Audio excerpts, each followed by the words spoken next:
Good evening, everyone. It is 5:30, and the Cleveland City Schools Board of Education meeting will now come to order. I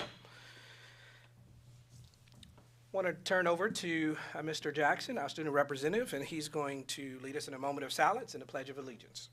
Everyone, please pause for a moment of silence.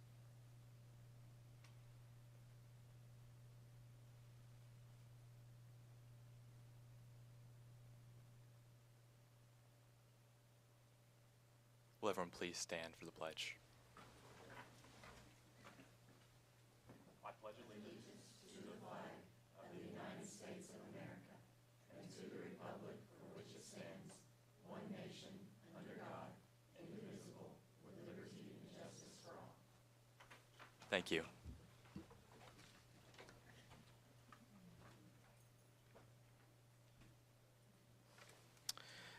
Ms. Wheeler, do we have any public comments? We do not. Thank you very much. All right, before we begin, I want to read a couple things to you. First, I want to welcome Lynn Voles. She's the Executive Director for BCPEF. I want to welcome Danielle Seals. She's with Cleveland Bradley Chamber of Commerce. And we have a group with us from Lee University. It's the reporting and writing students, and they're here to observe us in this public meeting. And then there's others in the room that will be introduced later on in the agenda. As chairman for the Cleveland City School Board of Education, I'm committed to running an orderly and efficient meeting, treating everyone with respect. Board members will be provided an equal voice for all matters and should communicate to or through the director of schools for addressing his staff. A couple reminders for parents and community members. Board of Education policies can be found on the Cleveland City Schools website at clevelandschools.org. When there, you can click District, Board of Directors, and select Board Policies. Our meetings are not public forums. However, the board has made accommodations for a city resident, Cleveland City Schools employee, or a parent guardian of a Cleveland City Schools student to address the board via a couple ways. School Board Policy 1.404, which includes two options, along with the requirements listed. Those options are appearing before the board via pre-meeting request or addressing the board on agenda items via a same-day request. We have no public comments, so we're going to continue on. Board members, are there any items on the consent agenda that you would like to be removed for further discussion?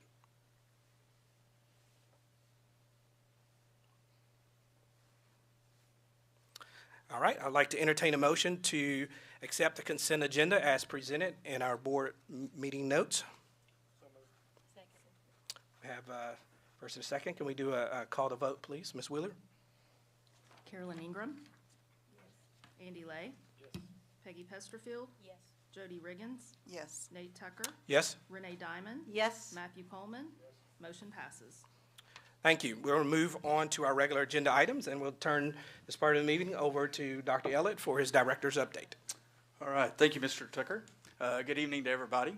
We have a few updates tonight, just a reflection on what's happened the last month and where we're headed moving into this month of February. A lot happened last month with our board meeting and different occasions, obviously. Cleveland City School Board not only met on our general meeting, but followed up with a special call meeting back on January the 17th. And we had a good meeting that day and worked through our letter that was written and proposed for the opposition of the Education Scholarship Freedom Act, and that was done on that day. Later in the month, many of the board members joined us at the annual Chamber of Commerce gathering, the banquet over at the Buy Center on January 23rd, and that was a great evening.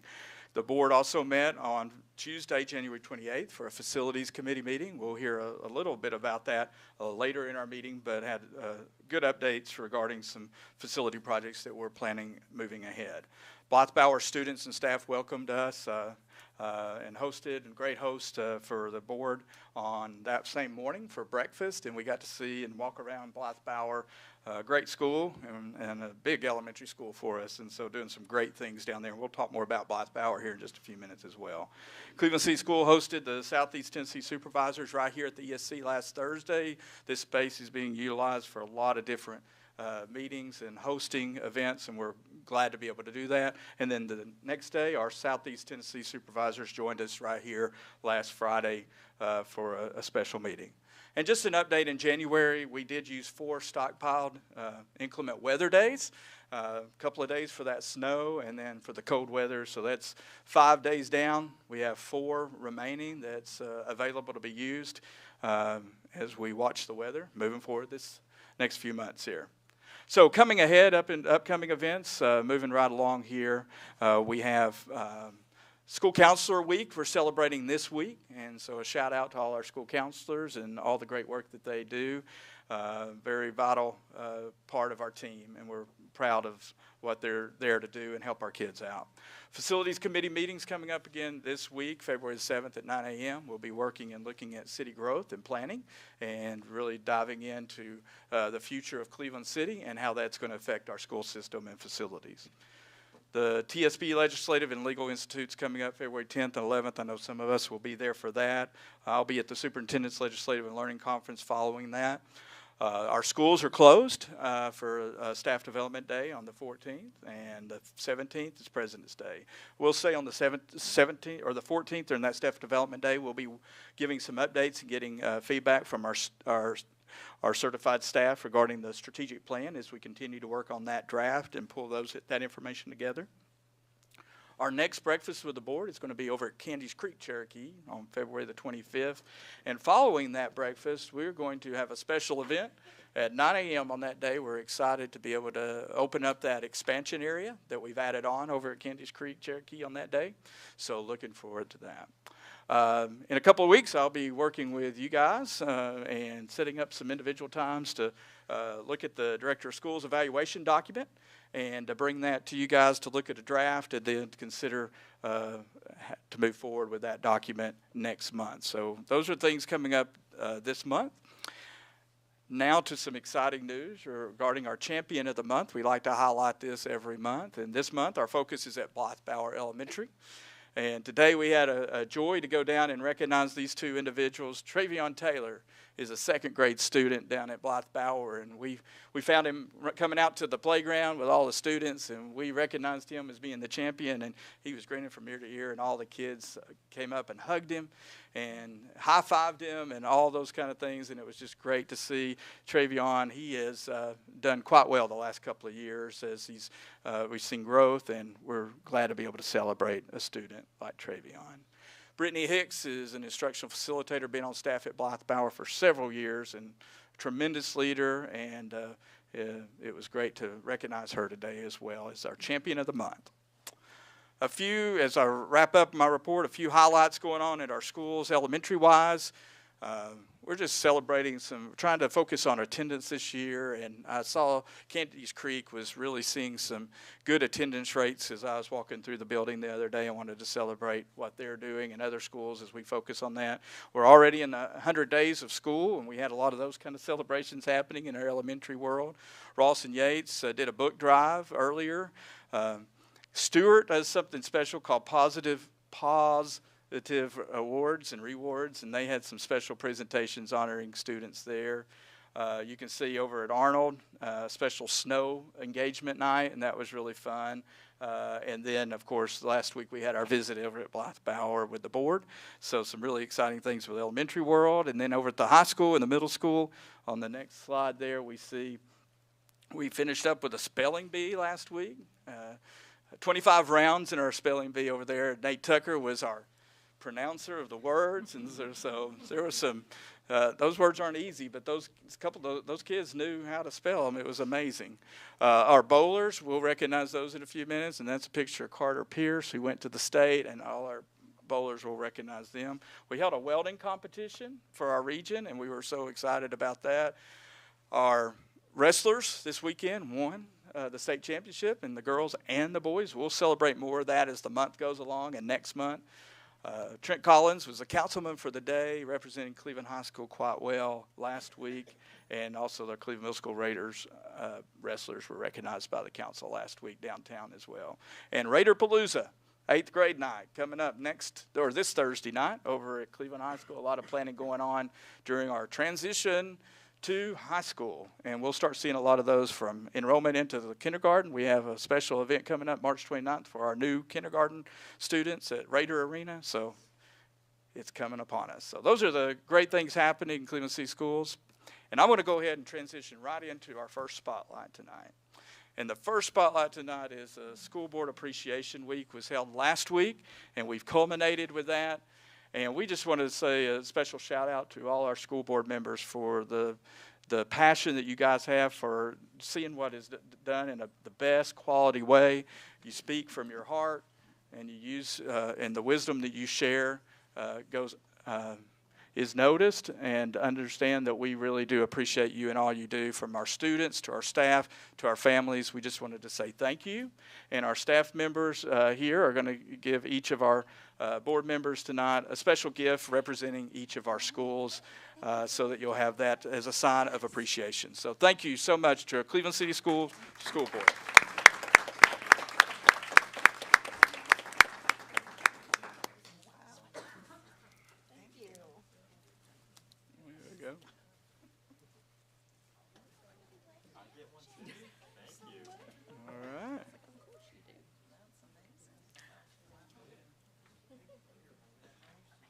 I think there's some name tags on there.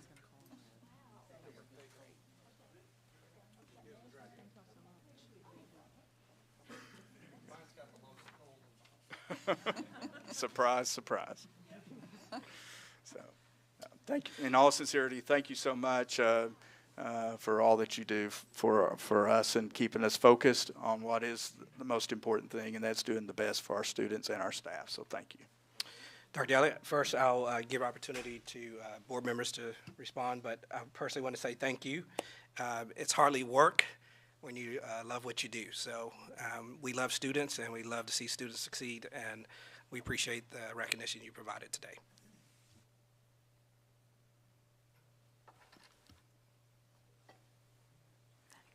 Okay. Well, I am only 3 months in, but have loved every minute of getting to support schools, visit the schools, meet my fellow board members, work with you again, Dr. Elliott.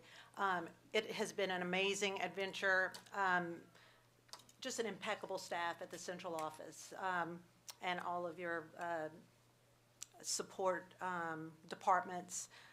Every school that I've visited has just had wonderful students and wonderful teachers, and I'm just very happy to be here. Thank you very much. And I'd like to thank all of you too. I consider it a privilege to know you, and to be getting to know you, and to be learning all the time continually more about schools and school systems. But it's such a pleasure to talk with you when I need help. I appreciate that. It's a pleasure to go to your schools, and you all just do an amazing job. I'm so impressed, and I'm so grateful for you. Thank you very much.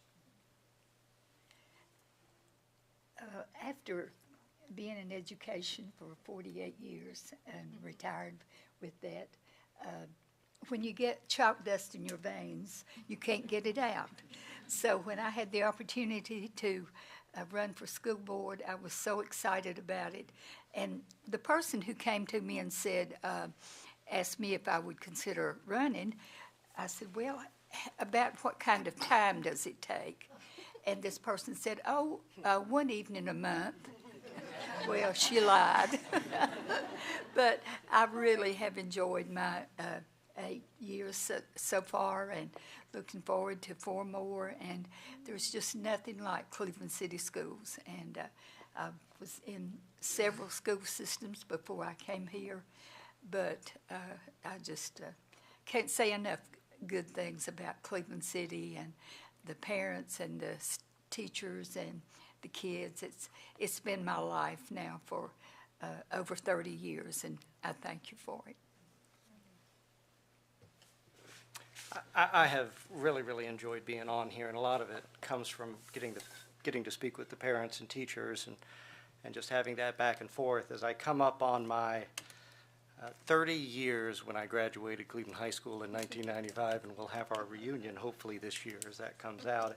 It has been a wonderful experience to get back involved and see the wonderful things that have happened and how much the school has changed for the positive. So I don't need this. We need to get that back to the teachers, as they are really the ones making the difference in here. And so thank you guys.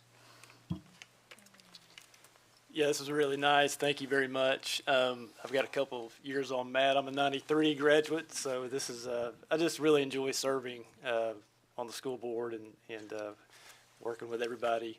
But again, thank you very much. On behalf of the students, I'd like to thank all of you for all the hard work you put in. I've really enjoyed spending this time with you, learning the process of it. And I know that I'm not there for every meeting, but I know you guys spend a lot of time with this. And I'm in awe of the commitment you guys have to us students. So thank you very much. I'm not going to say when I graduated from high school, but I was in 30 years in education. You know, I taught French and psychology, and I was a counselor for 10 years, and then I was in charge of student services for another 10 years. And then I thought, gosh, I really miss it. I enjoy Cleveland City Schools so much. And I decided to run for school board, and I've never regretted it. And I've been on the school board for 26 years now. I've got 2 more years. And who knows what I'll do the next time it comes up. But I've loved it. I enjoy working with the teachers and the students and going to the schools. And my kids all graduated from Cleveland High School. And I've had grandkids, part of Cleveland schools. So I feel like it's just definitely part of my life, and a very special part. And I want to thank all of you all, because you all make it such a pleasure to work with, all of you. Thank you. All right, we'll move on with our other spotlights for the evening. We're going to move to a special recognition of our Cleveland High School bowlers are, I believe, outside here, and we're going to invite them to come in. And Ms. Hall is here, assistant principal at Cleveland High School, and along with Seth Lamagna, the coach there. We're going to go ahead and they can go on up and stand in front while they say a word, and then at the end we will get a picture with our bowlers here, so they can just come up and stand. And, a good team right here, good group of young men and women. It is my privilege to present to you the 24-25 state qualifying bowling team. Absolutely.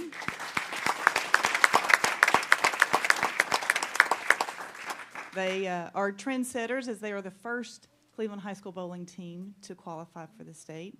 And Carter alone is unique that he qualified as the first ever 2-time individual state qualifier. So I'm going to let Coach Lamagna introduce his team and say a little bit about them. Thank you. I've got Cam Garcia here, first-year bowler, Joshua Bomboy, Lily right there, Miller, Britt Clark in the back. He's one of my 4-year bowlers, started the program with me, bowled from freshman on, and he just signed to bowl for Milligan, so he's our first college athlete.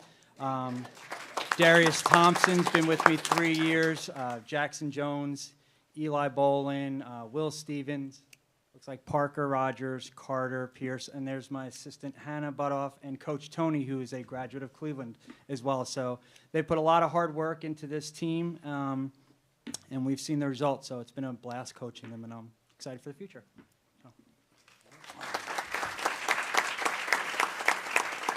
All right. Okay, we're going to stand up and get a picture with you guys. And congratulations.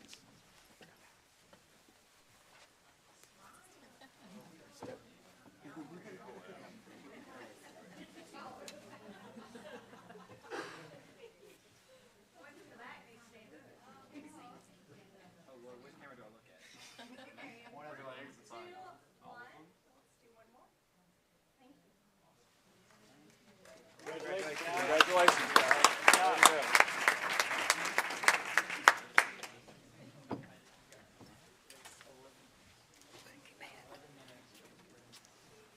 All right.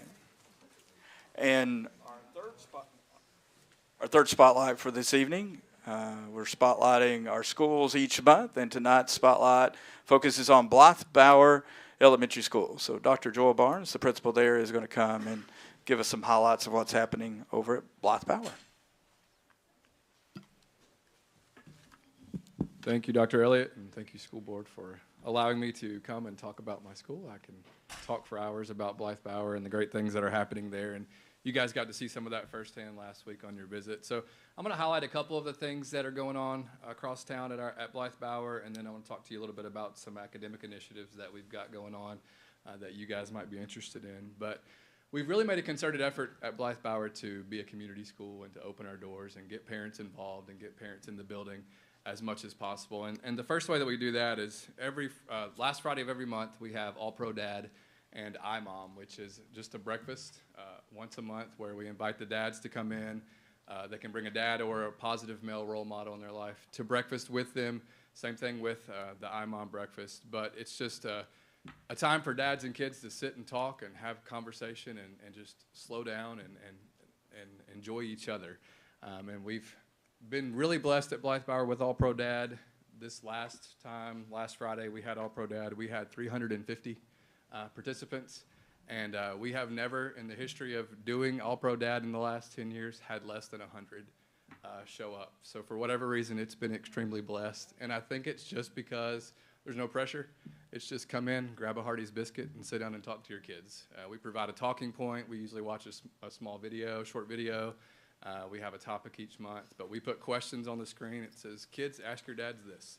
Dads, ask your kids this. And it gives them just a chance to dialogue and talk to each other. And it's amazing. If you guys can stop by and come to one over the next couple of months, I would encourage you to do so, because it's really encouraging to see all the dads that show up, and moms as well. We kind of have a competition going on to see who can have the most participants, dads or moms. But probably my highlight and my favorite memory of All Pro Dad is the very first thing that we do every month is we have an I'm proud of you because time. And it's just a time for the dad to look at the kid in the eye and say, I'm proud of you because, and whatever, and they fill in the blanks. So a couple of years ago when we first started All Pro Dad, I gave the instructions, put the slide on the screen, and kind of sat back and let them talk. And I saw a dad in the back raise his hand, and I went over there, and he said, can you just give me an example? He had never been told why someone was proud of him, and so he needed an example to tell his kids. So it was really cool to be able to have that moment. And so it's just powerful moments between dads and kids and moms and kids at Blythe Bower. So come join us last Friday of every month, All Pro Dad or iMom. Next slide, you guys got to see this last week. You got to sit in on a practice a little bit, but we have our 4th and 5th grade choir, which is a prideful event for us. They are great students. Miss Michelle Johnson is their director, and she works so hard and has a spirit of excellence that she conducts the choir with, and they do a wonderful job. And they meet twice a week for practice. We have a Christmas concert and a spring concert that you guys are welcome to attend as well, and I can get you the dates for those. Next up, every Tuesday afternoon, we have chess club at Blythe Bower. We have about between 40 and 50 students that stay every Tuesday afternoon for chess club. Mr. Terry Colston is our sponsor of the chess club, and he does a great job with students. And it's really cool to go in there and see 6-year-olds to 11-year-olds playing chess, and then you've got our 5th graders kind of instructing our younger kids and helping them kind of learn the game of chess and figure it out and developing those leadership skills that way. So that's an exciting thing going on. Lastly, you guys got a chance to meet several of our Beta Club members last week for breakfast, but they are a pride spot for us at Blythe Bower because they do such a great work. Miss April Salyer and Miss Kim Foxworth are our Beta sponsors. But 4th and 5th graders participate in Beta Club, but every year we take our 5th graders to convention in Nashville where they get to compete at the state level. And this year we had 3 state placers, so 3 of our students placed in the top 5 in the state in various categories, and you got to see some of their work last week. But convention's in November, so when November ends, we start working with our 4th graders for the next convention. So it's kind of a year-long process getting them prepared for convention, and it's an exciting time for our students. So those are a few of the fun things we have going on, the flashy things, the things that really are good for publicity. But I wanted to talk to you guys a little bit, too, about what we're doing academically at Blythe Bower. A couple of years ago, the instructional coaches and myself were kind of banging our head against the wall because we saw how hard our teachers were working and the effort they were putting into instruction, and we just weren't getting results. And we thought, what are we going to do to help these students be on grade level reading by the time they get to 3rd grade? And so we thought, let's take the box and let's blow the box up. Let's think outside the box and let's do things a little differently. So if you come to visit us anytime between 8:45 and 9:45 at Blythe Bower, kindergarten through 3rd grade, there are no grade levels. We blow up grade levels, and we have 21 classrooms that are teaching reading skills across 5-year-old to 9-year-old in the same classroom. because we've targeted skills. So we've got about 463 students that are getting targeted instruction in reading every day for that 1 hour block, which doesn't sound like a lot, but you would be blown away by the results, and I can sit down and show those to you at a different time. But we are seeing great results because kids are getting reading instruction on their level, exactly where they need it to be. Teachers are loving it because they're seeing the students progress and grow. Behavior problems have dwindled during that hour time slot, and students are really working hard and progressing. And our data at the end of last year, I think, kind of backed that up. To give you a little background to that, we started this about 1.5 years ago, and this year's third grade group, we've got about 3 full classrooms of students who are on grade level and working towards third grade skills and headed into fourth grade for some of them, which is tremendous for our demographic in our school. And so we're starting to see those foundational pieces be filled in, and I've really seen some great results academically. So again, if you want to come see us, 8:45 to 9:45 at Blythe Bower during our skills time. It looks like chaos for the first 5 minutes while kids transition to their classrooms, but once they get in there, some really great things are happening in the classroom. The next 3 slides are just me bragging on my school. Last year we were a D on the state report card. We weren't very excited about that, but this year we saw marked improvements and we're an overall B. The next slide shows, we were a level 5 growth score, which shows our students were growing and working hard. And our teachers have always worked hard. They didn't do anything magically different last year, but it was great to see them recognized for that effort and that hard work last year. And then finally, the last slide, we were a Tennessee Reward School this year, and we were very, very proud of that. I think the first time in the history of Blythe Bower that we've been a reward school, and so we are just proud of that and wanted to brag on our students and our staff. We have a great staff that work tremendously hard every day, and it's just great for them to be recognized by the state for that effort that they put in on a daily basis. So again, thank you for your support. There's another slide on here about next steps, but basically we're just going to keep on keeping on doing what we're doing. We're looking ahead at STEM redesignation for 2027 and what that looks like, but working on building community partnerships through STEM and then continuing to maintain our high growth scores. So thank you for all you guys do and for all your support. Yeah. And before Dr. Barnes steps away, we did get, at the end of the week, this past week, we did get a special banner in recognition of what Blythe Bower is doing from the Tennessee Department of Education. So I've asked Jackson to assist me as I share this with Dr. Barnes, and then we'll get a picture with the group here.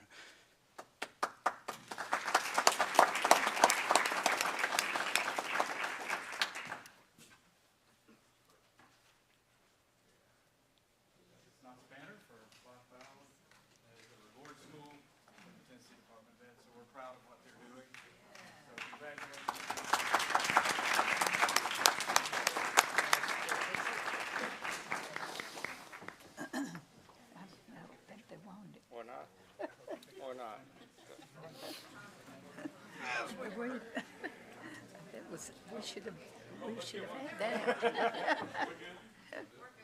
Copy and paste this.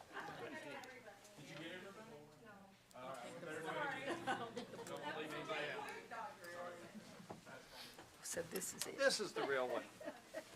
The other one was just practice.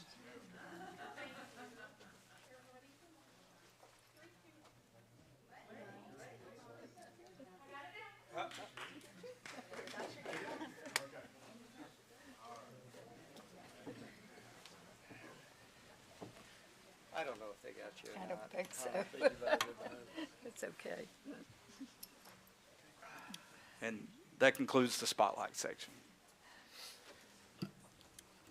Thank you, Dr. Ellett. A lot of great things happening in Cleveland City Schools. And it's great to spotlight and a form of saying thank you, but also awareness. Next on the agenda, we have first reading of policy. So I'm going to turn to Ms. Jody Riggins and Ms. Renee to talk about first reading of policies. Okay. The only thing we have to do in this section is really update policy 5.118. This is something required by the state, and it's about background checks, but the employees are being put into this RAP back program. This is records of arrest and prosecution. But what this means is that HR department they'll get notifications about anybody who gets in trouble, I guess, basically is what it is. And it reduces the need then for repeated background checks. It's kind of like they're kept up to date continually. So, any questions, any concerns? Okay. All right, we have a copy of the first reading of this policy, and I'd like to entertain a motion for policy number 5.118. Have a first, have a second. So we have a first and a second, and we do a call to vote, please. Andy Lay, Yes. Peggy Pesterfield, Yes. Jody Riggins, Yes. Nate Tucker, Yes? Renee Diamond, Yes. Matt Coleman, Yes. Carolyn Ingram. Yes. Motion passes. Thank you. Sorry, Renee, on giggling on your name. It just went blank for a second. All right, so next item on the agenda is BCPEF mid-year update. And next item on the agenda is the BCPEF mid-year update. And I would like to recognize Ms. Laurie McNulty. She's the Vice President of BCPEF. And she has a team with her. She has the 25 lead fellows with her. And then we also have Terry Mary and Debbie Torres with us. So welcome. Thank you for having us. So I'm Laurie McNulty. I'm the Vice President for the Public Education Foundation. And so as your chairman said, we're here for your mid-year update. Lots of great stuff going on in your school systems, so this is easy for us to give good reports. You know, we are entering our 21st year with the Education Foundation. So we've had 21 years of raising community awareness, gaining financial support, and enhancing teaching and learning. We have 21 years of an impact with strategic and collaborative partnership between our board, between the school systems, between the school boards. We have raised $11.5 million of private monies that have gone directly back into the system.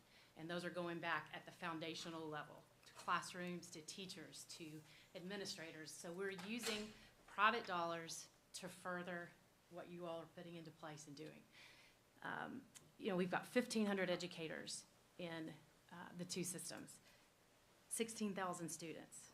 So we're able, with these monies, to help your educators, your administrators pursue innovation, to collaborate. We believe we've produced measurable educational impact for these 16,000 students. We are enhancing teaching and learning in our public school systems, and we're proud of the work that we're doing. We have a great strategic collaboration.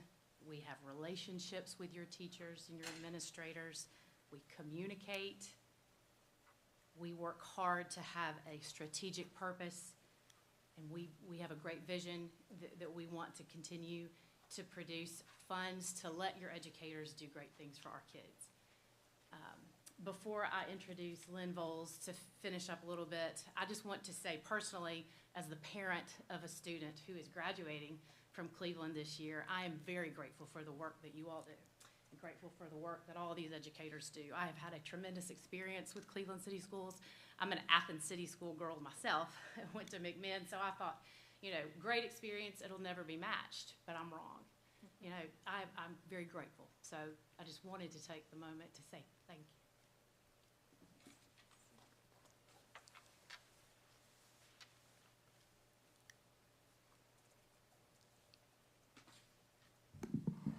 Thank you, Lori. The executive committee that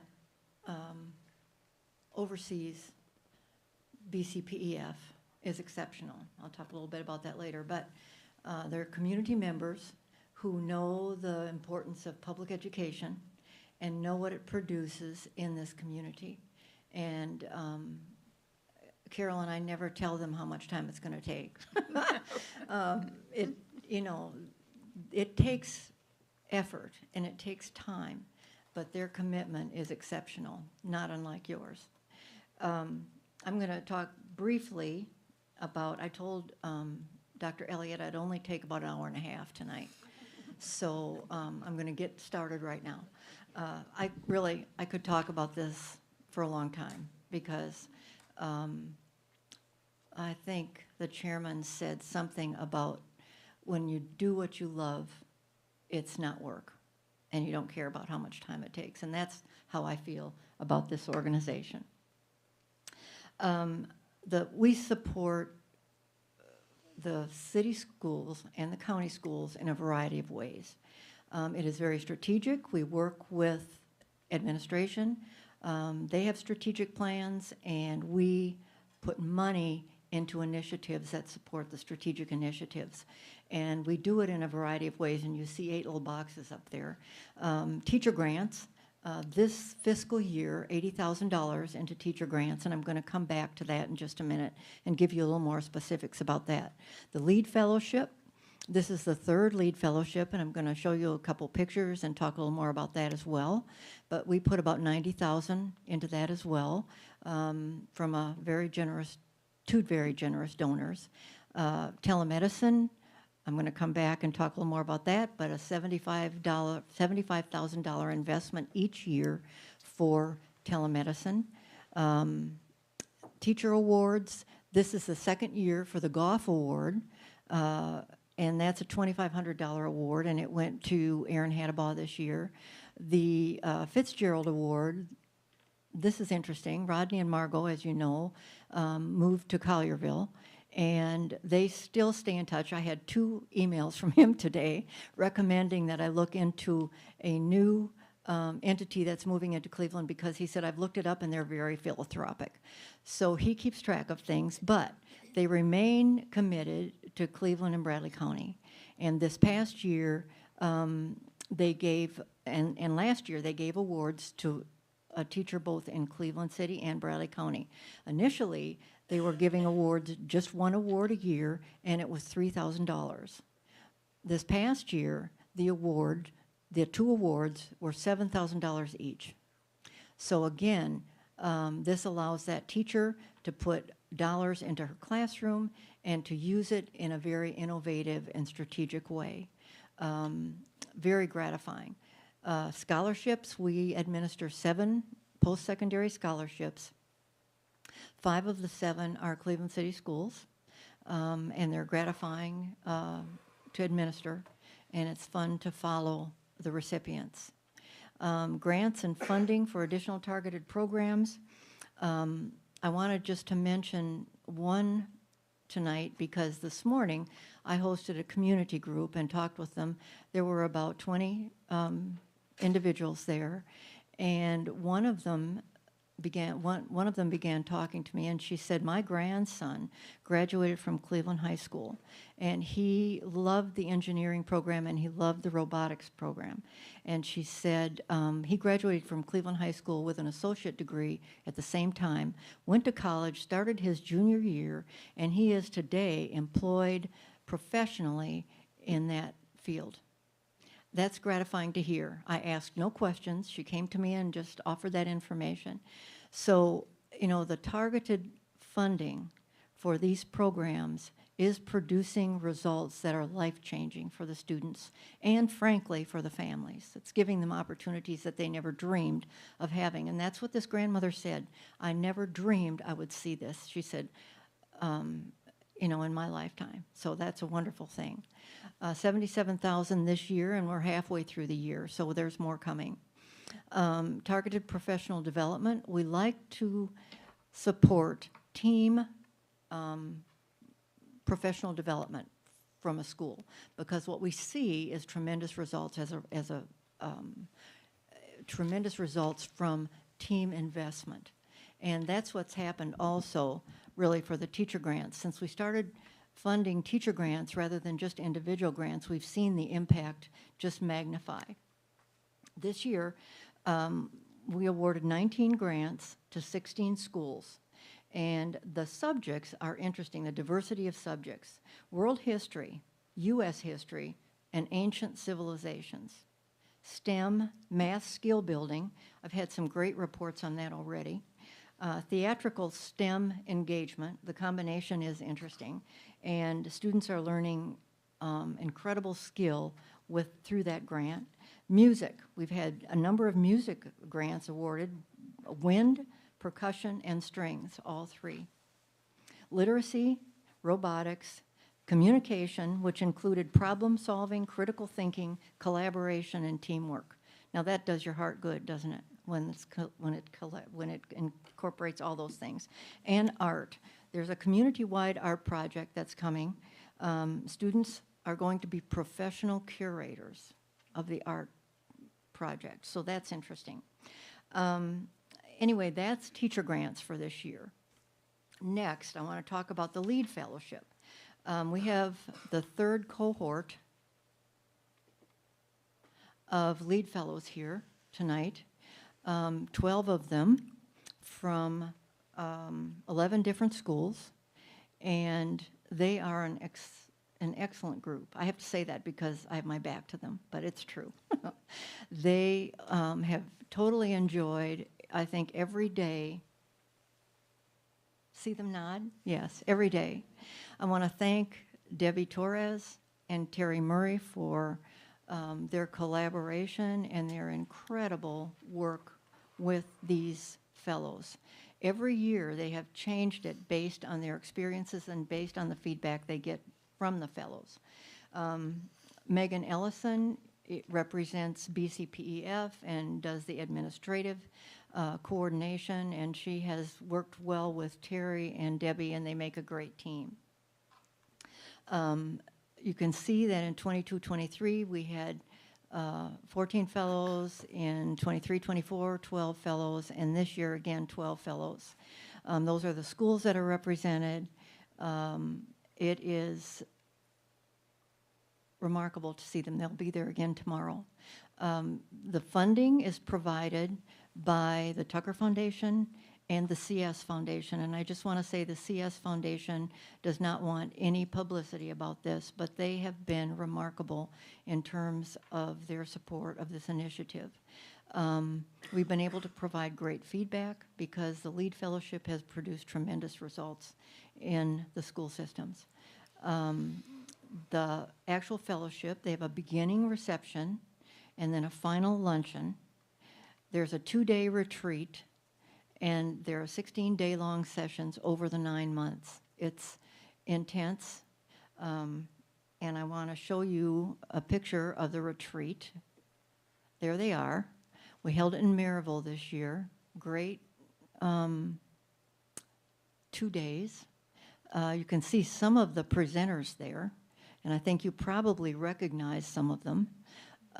This was on the first day, and we had Dr. Cash and Dr. Elliott speak to them, which, you know, we get to spend time with you, Jeff. We get to spend time with Linda. That is not always the case, and so I love it when the LEAD Fellows tell us that it is so rewarding to get to know them more personally, to hear their hearts, and I'm telling you, it's remarkable. The panel, Bill Emmendorfer, David Beckler, and Philip Fulmer. David is a Cleveland High School graduate, and these are his friends, and he played football with them at University of Tennessee, and so he put this together, and they presented some phenomenal leadership principles from each of their professions. We had texts from previous LEAD Fellows, and I don't know how they found out about it. Somebody must have been texting during the session, but the text said, "Philip Fulmer, really? Can we repeat this next year?" You know. So anyway, it was a great panel, but we also had Dr. Paul Kahn and Dr. Andy White speak to them. Dr. Kahn talks about casting a vision and then managing the change. He also talks about what it takes to lead. What are the characteristics it takes to lead? Dr. Andy White was his first year with us because he just came last year to Cleveland State, and he talked about measuring the impact of education. How do you measure the impact you're having? Is what you're doing successful? He had spent 2 years at Belmont studying the impact of community education in Tennessee, and he had some interesting comments. Now, I want to just mention that in the last issue of the Journal, there are some of the leadership comments that they actually made. If you have not received one, we'll have one for a Journal issue for you at the end of this presentation, but take a look at those. Every time I read those comments from these speakers, it touches me. Their professional experience has been exceptional, and what they provided for the LEAD Fellows was also transformational. Let's see. Telemedicine. This is dear to my heart because you know my past life, but telemedicine is available in every school in the two systems and has a professional nurse as a nurse in every school. And that's really thanks to you and your support of nurses in the schools. This has been transformational for the health care of our students. We're seeing increasing utilization. We're seeing tremendous impact on acute illness and chronic illness in the schools. Just great care for both. Ocoee Pediatrics came on board with us in January of '22. It's a local owned pediatric clinic. I might say that the owner graduated from Cleveland High School, and she is tremendous. Her husband, who works with her, graduated from Bradley Central High School. He, too, is tremendous. And her mother-in-law worked for Cleveland City Schools for many years. So there's a connection there that just creates passion in what she does. And that has transformed our relationship with the telemedicine nurses, but also providing a medical home if it's needed, or providing the ability for the parent to actually take their child to that clinic and be seen if that's what they choose. So, I have to thank the United Way of the Ocoee region for supporting this for us for many years. I don't know, we've put, I think, about $3 million into this program, and it's not all come from the United Way, but their support has been critical to our ability to have this program in the two systems. Okay, kind of a fun program that we support. This Art Smart, I was at an elementary school last week, and one of the students talked about his art being on a billboard and how his parents and he saw it on a billboard and how wonderful it was to be famous. Jordy and Key Waller, I think you know them.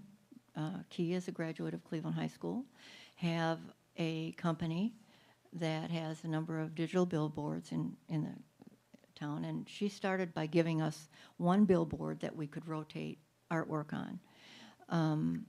Most recently, she had artwork on 4 billboards and loves to do this.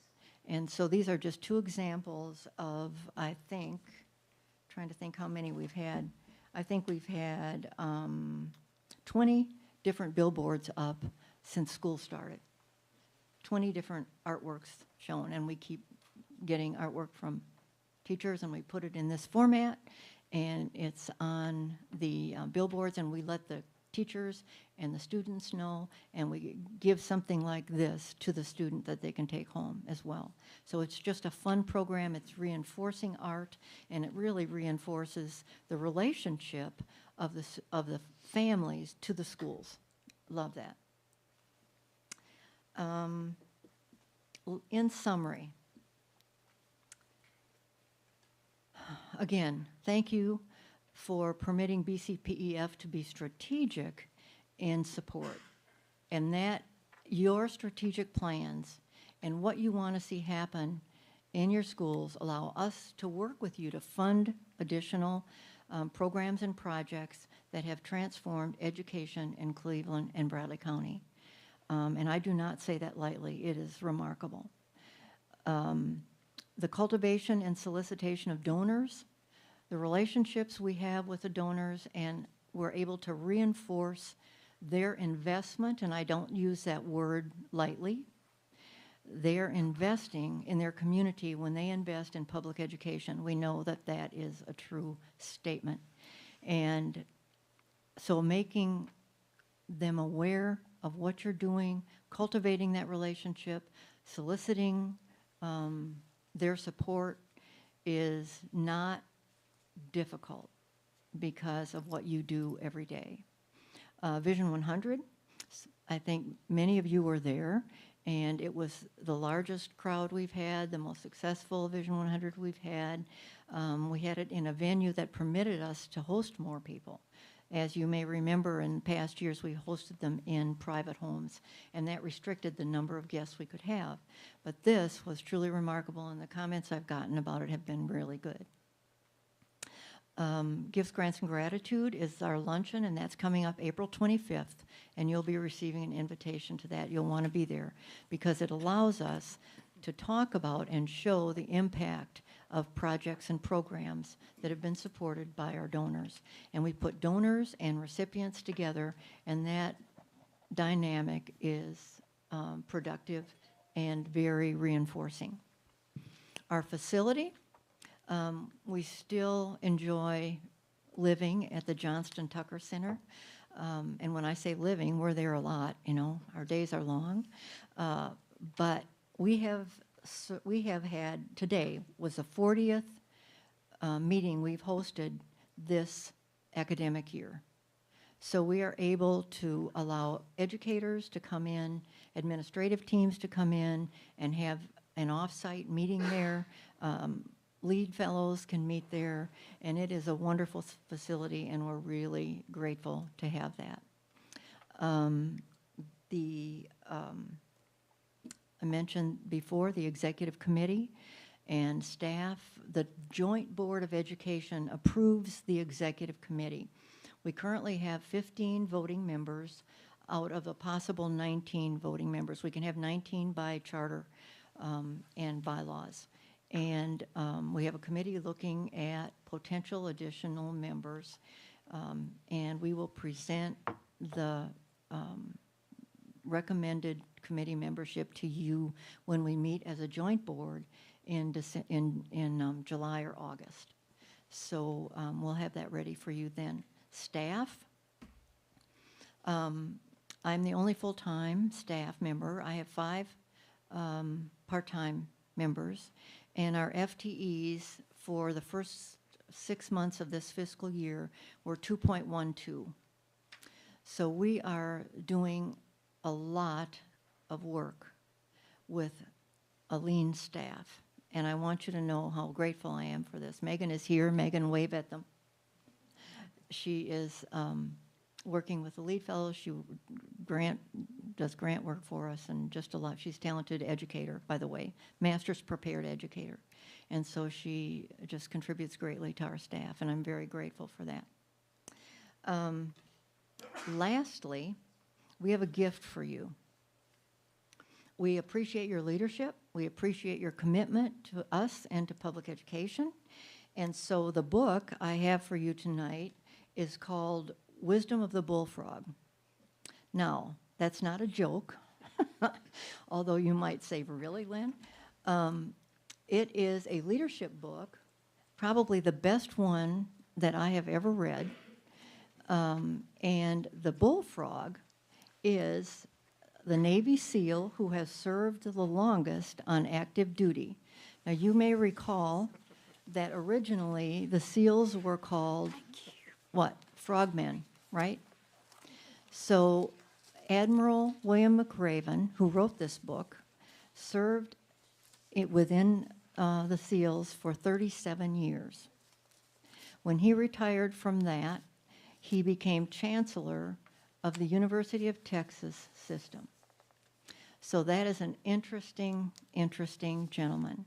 And I introduced him to the lead fellows 2 years ago to the first group, and then I have each subsequent year because he is truly the epitome of great leadership. You can imagine that 37 years in the SEALs, he encountered just about every leadership issue one could encounter. So enjoy that book. It's an easy read. The chapters are short, and you can read it as often as you want to, but I hope you enjoy it. The fellows, we've gifted those to them at Christmas time, and the last 2 weeks ago, is that right? They spent quite a bit of time talking about the impact of that book on themselves personally. So we wanted you to have this, so I hope you enjoy it and recognize our appreciation for you is tremendous. Questions? I'm short of the hour and a half. Sorry, Jeff. Lynn, thank you so much. Thank you. We appreciate it, and I love to read, so I'll enjoy this. Thank you.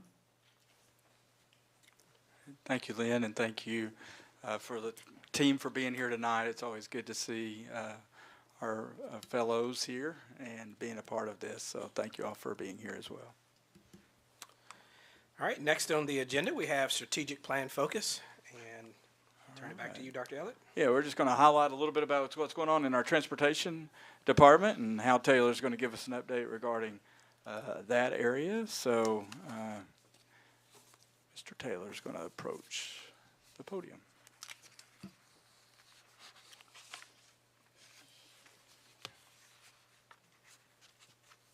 Good evening.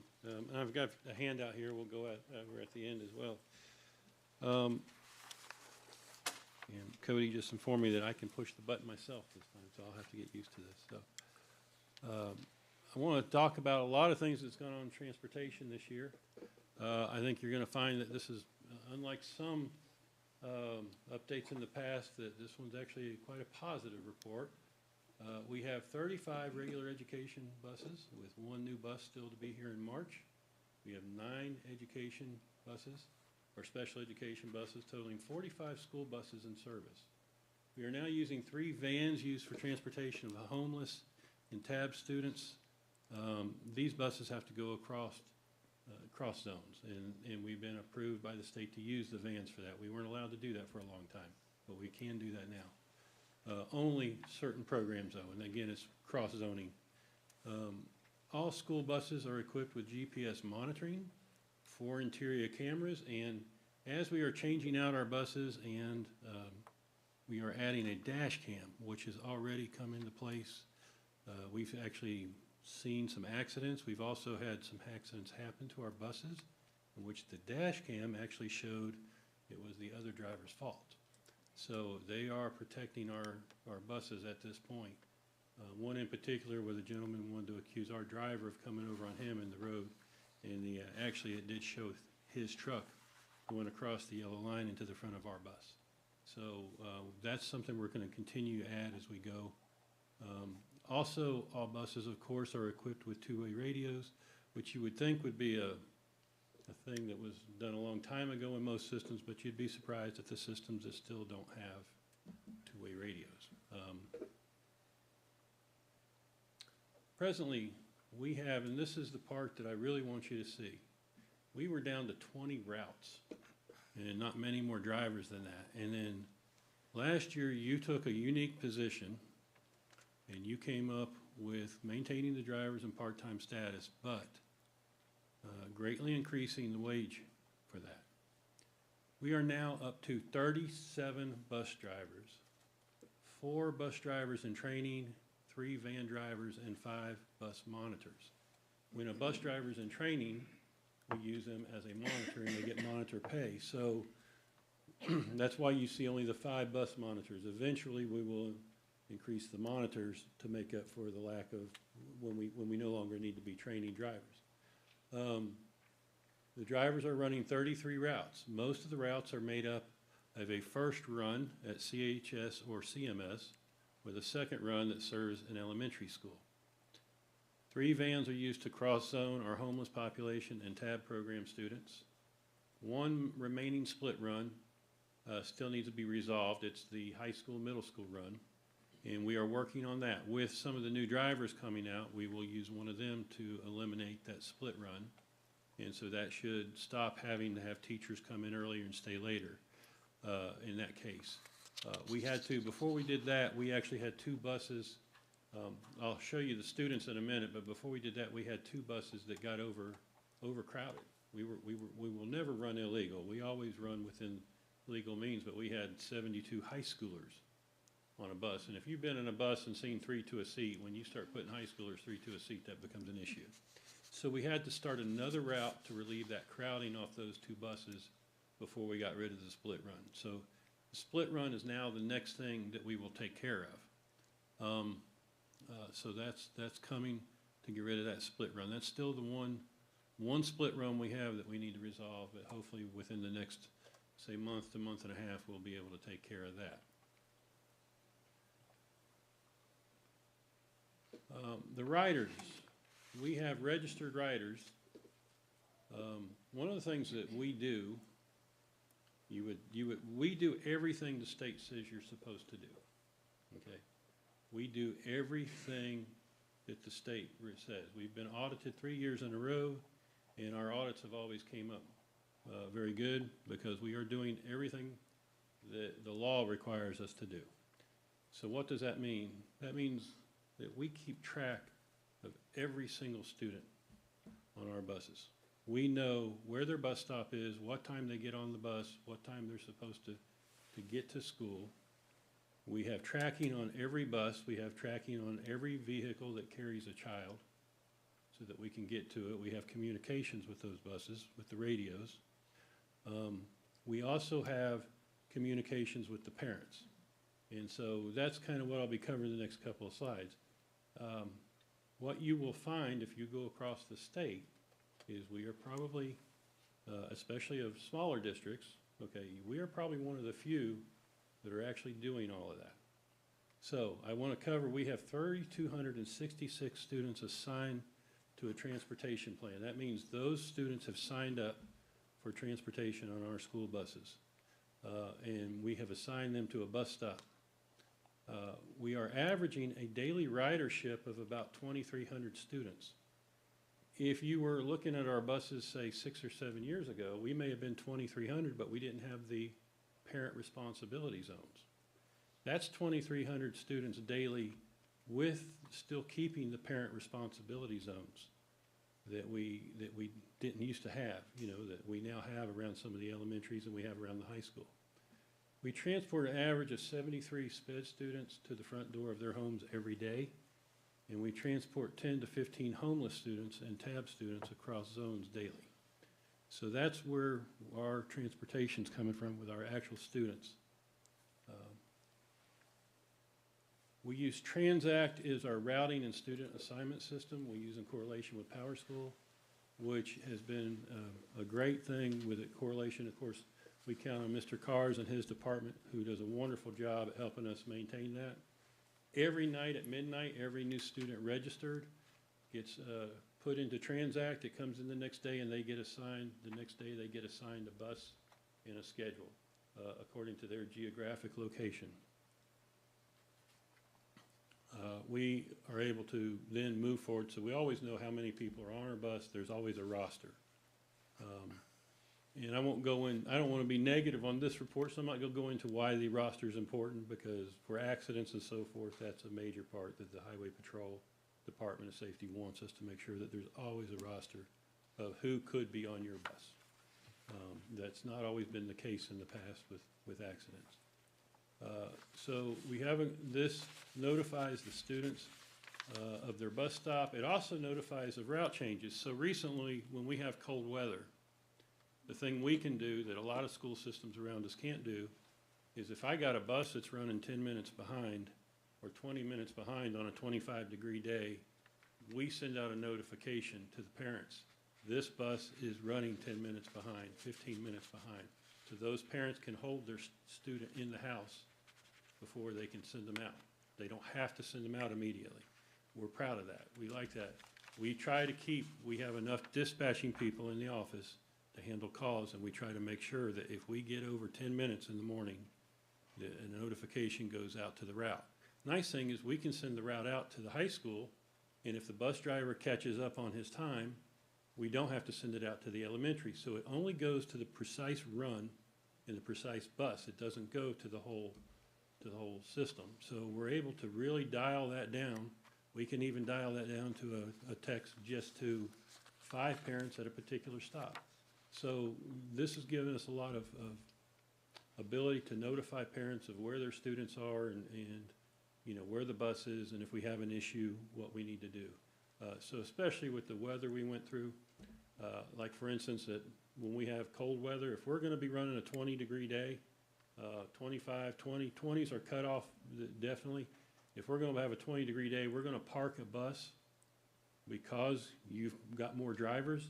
We're gonna park a bus at Stewart and keep it running, and we're gonna have a bus driver there so that if I have a bus breakdown anywhere in the city, I can have that bus within 5 minutes on a 20-degree day and make sure that we're gonna transfer students over and we're not gonna have kids sitting out in the cold weather.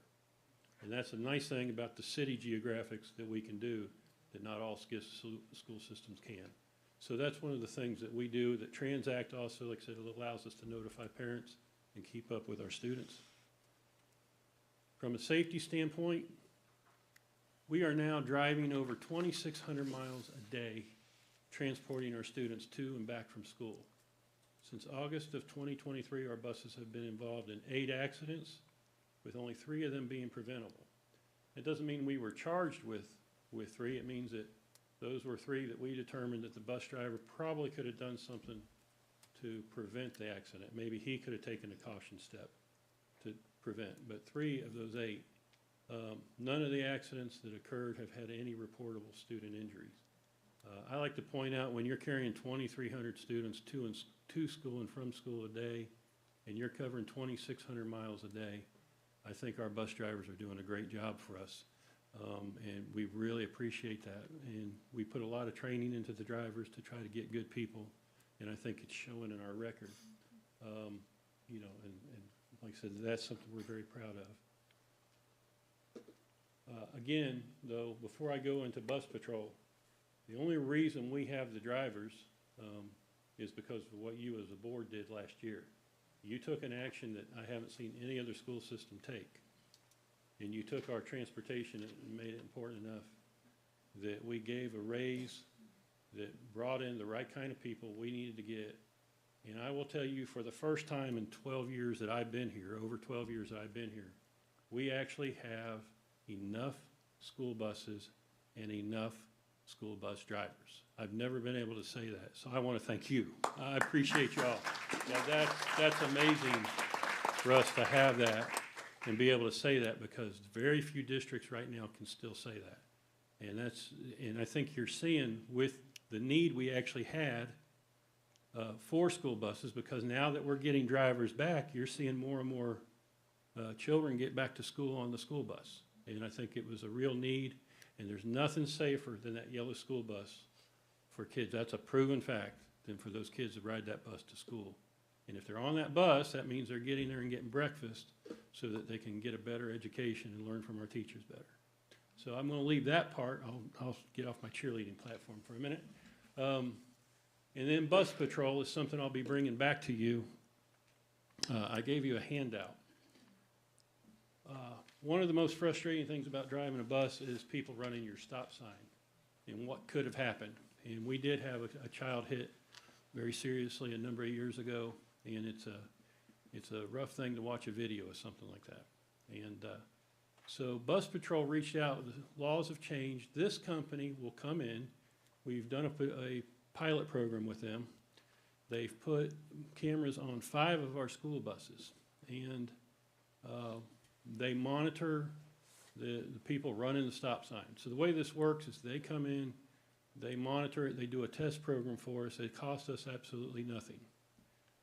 They will do a test program, and then if you want to pursue it, I will bring it back to you with what the information they've given us. We can pursue this if it's something you want to do. Then we would have to take it to the city council. The chief is already aware of this program because we would have to have him participate. They have to review the video. So what happens is this company comes in, they catch the violators on camera, then a officer has to review the video to agree that it really happened. And if he agrees that it happened, then they send a citation to the person who has violated the stop sign law. As you can see, 90% of the violators do not receive a second ticket. It creates a culture of awareness. We are getting the videos when I come back to you. I want to have more stats before I come to you. I don't have enough yet that I think that you need more. I'll bring videos back. The videos have been alarming. A lot of what we're seeing is basically education that needs to occur. And I think, like I said, I will come back to you probably next month and ask you to take a closer look at this. But I did want, since we're doing a transportation update, I'll bring this to you now and make you aware of it. If you go to the back page of the handout I gave you, so you can take this. Just since January 7th till January 29th, on just 5 buses, 5 school buses, and they made stops at 294 unique locations. There were estimated of 154 estimated violations just in that period. And think about how much we've been out of school in that period of time. So that's 154, 12.8 estimated violations per weekday. So I think that says a lot right there about what we're dealing with people running stop signs and needing to get that controlled. We're actually right now, when we talked to bus patrol, they said we are actually 6 times higher than the national average right now on these 5 buses. Now, we picked the 5 worst buses in our system, so I know that skews the numbers, but when you see some of the videos we're seeing, it's scary to think about what we're dealing with every day, and I think this is a way to stop it. So I'll be bringing this to you in the future with more information, with videos, so you can see. It's much different when you watch a video, say, in Chicago, compared to watching a video of a car running right under a stop sign out here on Raider Drive or on Peerless right in front of the turnoff in the school zone. So that's all I have for you today. Is there any questions? I hope I covered that a good bit. Thank you. Well, thank you, Mr. Taylor. All right, next on our agenda is the student representatives update. So I'm going to turn to Mr. Jackson and I'd like to hear from you. Hello, I'm glad to be back, and I have lots of updates from Cleveland High. We've had a very productive and eventful past 2 months, and I'd like to share some highlights from our successes. First thing I'd like to mention is our yearbook gift of book program. This is a program that allows an opportunity for the community to purchase a yearbook for a high school senior that may not have the opportunity to purchase one for themselves. It costs $100 per book and makes a great impact on the students that receive one. Next, I'd like to talk about some athletics. Of course, we're entering our spring semester, and we have lots of sports going on, such as swim, tennis, baseball, basketball, softball, cheerleading, dance, track, and of course, our very own wrestling teams. On the next slide, our wrestling team just got back from state, with our boys continuing the record-breaking 8th consecutive state victory, and our girls winning state for the 3rd time, so that's a very great accomplishment for them. Our bowling team, in their 4th year, our bowling team made a historic run to state. They won both districts and sub-state, which is awesome. Basketball, our boys and girls basketball teams have both done strong so far this season. We're looking forward to that, and there are a lot of great photos that are coming out of this. We had a CHS Boys volleyball competition, and it was a fun community event. All the school got to watch it, and our juniors were crowned the champions. This is a great photo. I love this one. Some individual accomplishments. So we had Lauren Hurst, which was nominated for the McDonald's All-American game, and was also the Gatorade Volleyball Player of the Year. Trent Collins served as councilman for the day for District 3. AJ Westfield was named All-State for football, and Anaya Purefoy won a $1,000 scholarship for a theater performance at ThesCon, and they're all in order on there. We also had a lot of athletic signings at an athletic signing event. Reagan McKinley went to Lee University to be a goalie. Ezekiel Kyle signed to swim at Piedmont, and Sam Sarton committed to West Point for football. So it's great to see a lot of my fellow students succeed. In our fine arts, our band had their Christmas competition, and our theater has been busy with the performance at the ThesCon One Act Festival, as well as many other performances. Our band also had quite a few people make it to All-State East, and that's amazing to see too. I have a lot of friends on there. And here's some pictures that I have here. And then finally, some events. So we had our winter court with Joster Canales and Catria Santel named as our king and queen, and the SJ held our winter formal dance. Competitions. We've had welding, been very busy with competitions, and winners of Angel Gomez and Stonewall Charette. Our Beta Club traveled to the state convention and had multiple top 5 finishes, and we've had several Renaissance competitions in the coming months. And there's so much more. Cleveland stays really busy, and I'm glad to come up here and share some of the great things that we get to do. There's always something going on. It's amazing to be a part of that community. Looking to the future, of course, we have 8th grade night coming up with the Raider Palooza, and then some important dates I'm looking forward to, which is prom, April 5th, and then graduation. It's coming faster than I expected, so thank you guys very much. Thank you, Jackson. Do we have any questions or comments for Jackson? All right, we'll move along on our agenda. We have a facilities update. Andy, is there anything we need to share? Hal's going to come up and share a few things. Janitorial, yes. We're just going to cover I'll try to make this really quick.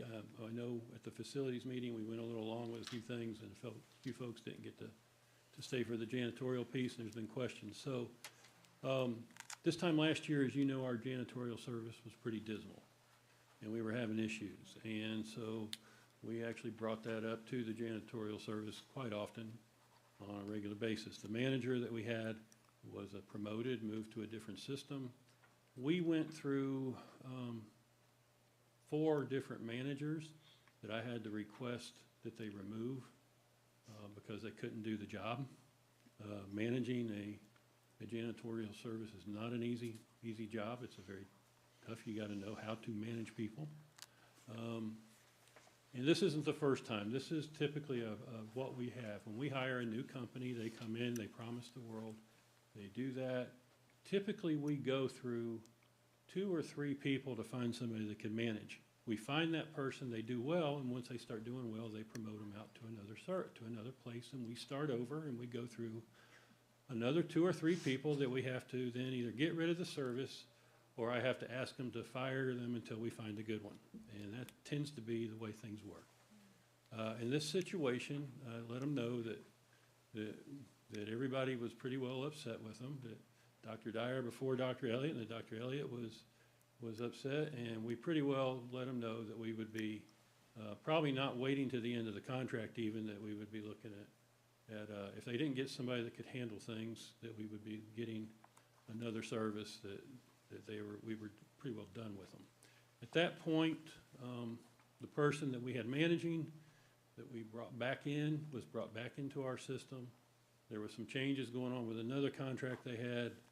Pretty much that was the only thing they were told that would save our contract. She came back in October. I had the operations person who deals with that at the middle school, which is Chad Buckner, the high school, Casey Heiberger, at the meeting last week to address that. Things are getting much better. We have some issues with not having enough people, and we have so what we want to do is come back to you at a facilities meeting with a proposal from the company not to change the contract, but maybe amend the contract to be more performance-based. That is what seems to be making a difference. I would also like to bring Byron Hedrick in with Lean Frog to talk to you about it, and I think we can come up with a solution to our problem that will answer, and by having Byron, he can tell us what the other districts are paying for that, so we can keep our company, the company we're dealing with, on an honest basis with whatever additional charges they want to come up with. So if that's one, make you aware where we're moving for that, and of course, that will be for your approval to look at in the facilities meeting. But we are getting better service now. There's another aspect of this that I put on there. It's called the Buc-ee's model, and this is Dr. Elliott's idea, and I think it's a brilliant idea, frankly. The number one reason people go to Buc-ee's is because outside of the barbecue is the bathrooms. They're clean, right? The bathrooms are always clean. They make well, that's our number one problem. At the middle school and high school, our number one, in employee morale, it's always the bathrooms are always dirty. We tell our teachers, oh, we're having a problem, you need to go and check the bathrooms. Well, nobody went to college to go walk in and check bathrooms. I mean, it's part of the job, I get it, but let's be honest about it, okay? They got better things to do than spend their time going in the bathrooms. So what Dr. Elliott came up with was, why don't we just hire 2 people at the middle school and 2 people at the high school to do nothing but clean bathrooms? Their sole job will be to rotate in one bathroom after another, and I'm thinking, yeah, why hadn't anybody come up with this before? And we're gonna call this the Buc-ee's model. We've talked to the service. We think we have the money to do it without being a fortune, and those 2 operations people, along with their manager, is going to assure that those people do not get pulled off unless it's just an absolute emergency.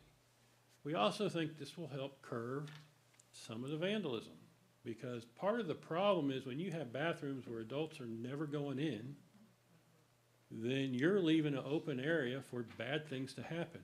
If you have adults walking into bathrooms in an unknown basis, constantly going in and cleaning, then one, we can probably get a little better control of the vandalism, and definitely keep cleaner bathrooms for both our students and our teachers. And so that's where we're going. We've got one of those people hired that we're starting at the middle school, and we're working on getting the other 3. And like I said, that's the game plan right now. So any questions? And I want to make sure that the board's going to be good with us moving forward with how we're moving with this. And of course, any changes in the contract on you will have to approve, and we'll bring to you and discuss.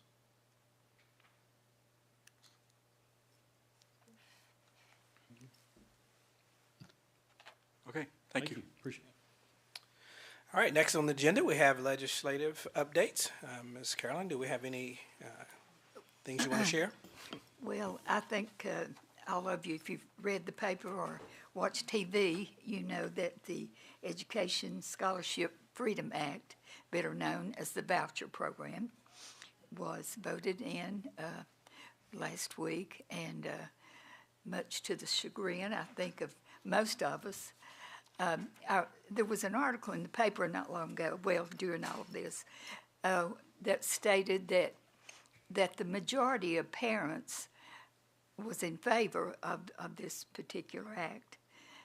I don't know where that came from. It certainly didn't come from around this area. At least I don't think so, because I talked to many, many parents across Cleveland, and not one parent ever said to me that they were in favor of the voucher program. So anyway, we'll just have to wait and see where it goes and what happens. But it's one of those things that caused a lot of discussion, and but we'll see what happened. I'm not sure where we are as far as the phone policy, cell phone policy. We'll be in Nashville next week for the legislative conference, so I'm sure that will be discussed at that point. So, and several of us will be going, and I have a board meeting on Monday, so I'm sure it will be discussed there. So I did go to Bradley County 2 weeks ago, I guess, and presented their Board of Excellence Award. One of the things that I get to do by being on the Board of Directors for TSBA is I get to go to the other school boards and present board if they are a Board of Excellence. And I've enjoyed that, to get to know a lot of the other people in other districts. So I think that's it. All of the attention was on the general session last week, or the special call session. Thank you. Are there any questions for Carolyn? I have a comment, if you don't Okay. mind. I was at the TSBA board orientation last week, and it just happened to be on the day that the bills were passed. There were 107 of us there, 108 with myself, and you can imagine that we were all very disappointed and upset at the passing of that bill.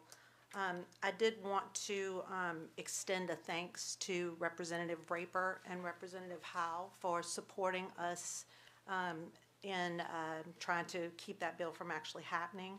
I want to thank the board for helping collaboratively to draft what I thought was a very strong resolution that was sent to our legislators. I was disappointed that our city council did not take a vote to discuss that resolution. I was not able to attend, but I did read in the banner that there were some members who did not have a chance to read the bill or did not have enough information. I know I'm new to the board, but I think that we have been fighting this battle for 6 years, so I'm not quite sure what more information they might have needed. But thank you to Dr. Elliott for your work in keeping our partners and our stakeholders abreast of the situation.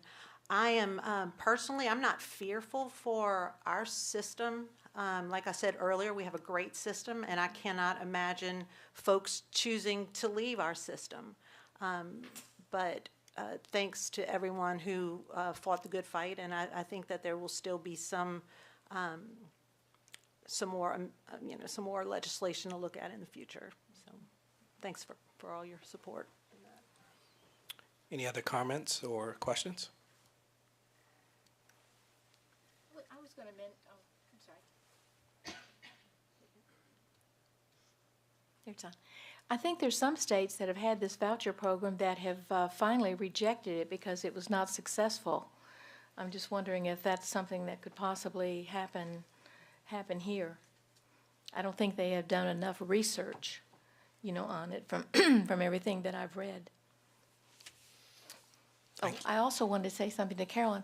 I think I read that there's 19 states that have had made legislation on cell phones in schools, and it may be more than that. Have you read anything about that? I just, there was, of course, there've been articles both pro and con, and very, very highly discussed. But we were told a few weeks ago that of the, I think 19 different states have tried it in one form or the other, and several of those states have completely dropped it. I think there were 4 or 5 that have completely dropped it.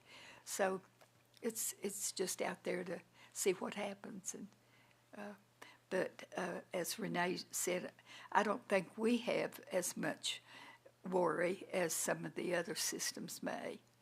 And I did hear or read last week that a principal in Upper East Tennessee, who was a principal of a private school, and he said, I don't know why people are worried about this, said, we don't have any room for public school kids anyway. So that will be, I think, probably some of the, these small schools they don't have the room. So just keep your eyes and ears open and read and see how it all goes.